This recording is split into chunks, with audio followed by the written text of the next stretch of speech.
மாண்புமிகு பேரவைத் தலைவர் அவர்களே, மாண்புமிகு முதலமைச்சர் அவர்களே, அமைச்சர் பெருமக்களே, சட்டமன்ற உறுப்பினர்களே, நம்முடைய தமிழ்நாட்டு விவசாயிகளுடைய வாழ்வாதாரத்தை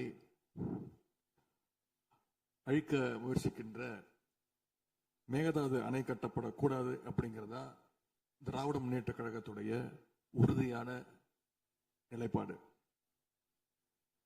காவிரி நதிநீர்ல தமிழ்நாட்டுடைய உரிமை பறிபோக நாம ஒருபோதும் அனுமதிக்க கூடாது. காவிரி நடுவர் மன்றம், காவிரி நடுவர் மன்ற இடைக்கால தீர்ப்பு, இறுதி தீர்ப்பு, உச்ச நீதிமன்றத்துடைய இறுதி தீர்ப்பு, மேலாண்மை ஆணையம் உள்ளிட்ட அனைத்துக்கும் முத்தமிழர் கலைஞர் அவர்கள் முதலமைச்சராக இருந்தப்போ கழக அரசு எடுத்திருக்கக்கூடிய ஆக்கப்பூர்வமான நடவடிக்கைகள் தான் முழு காரணம்.